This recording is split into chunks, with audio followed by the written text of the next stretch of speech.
Pagising mo pa lang, stressed ka na agad. Kabado, pagod, kahit wala ka pang ginagawa. Well, kung ganito ang storya ng mornings mo, ganito kasi yan.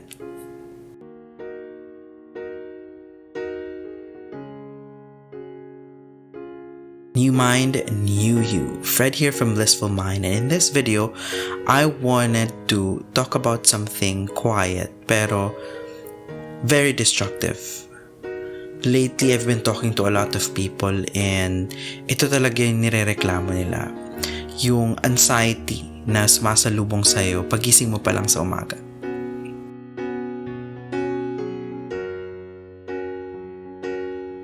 So there was a time na na-experience ko to on a daily basis and I know how frustrating it is. Yung tipong wala ka pang ginagawa, wala ka pang nakakausap, wala ka pang nasisimulan, pero pagod ka na.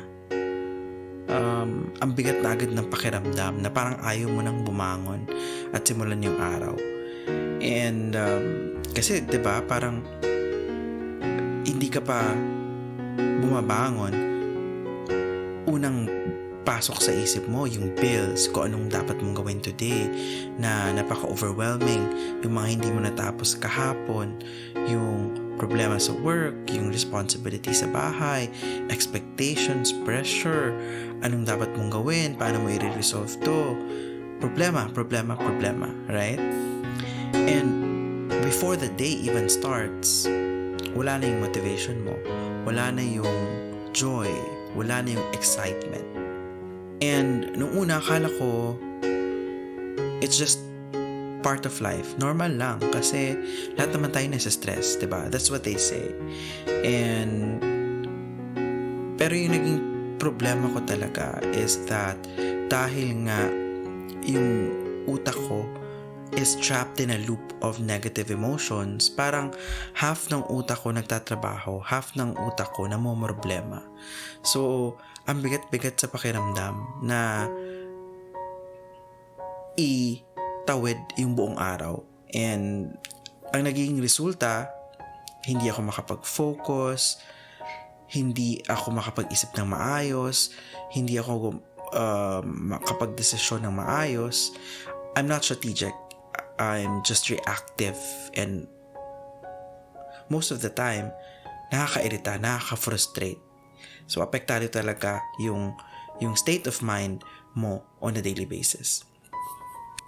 Kaya kahit busy ka, parang wala ka pa ring progress. Or kung meron man, may mali, problema na naman. And before, ang tanong ko agad sa sarili ko, ano bang problema sa akin?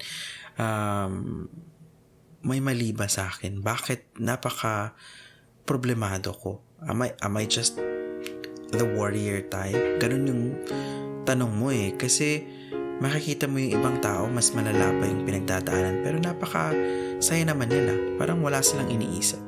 So, I was sort of like blaming myself at that time. Na parang sa akin yung problema talaga. Akala ko it was all mindset issue, it was discipline issue, or it was a personality flaw. Pero mali pala yung tanong. Hindi dapat, what's wrong with me? Kung hindi, what state is my nervous system in? Kasi, when I understood this, everything changed. And this is what I want you to understand as of this point. Kapag yung body natin wakes up in survival mode, yung motivation never really shows up. And napakahirap maging masaya, napakahirap maging kalmado. And at this point, na kaya lang ng utak mo is to survive. Yun lang yung focus niya. And to solve problems, iwasan yung threat or danger. Kaya parati kang nag-aalala. Parang nakaabang parati yung isip mo ng problema on how to resolve it. Yun yung nagiging focus ng mind. That's why, mas mahirap maging strategic, mas mahirap maging productive. And when you're someone na breadwinner like me, and na maraming gustong gawin, napaka-frustrating nun. And minsan nabiblame mo talaga yung sarili mo. But let me tell you this, don't.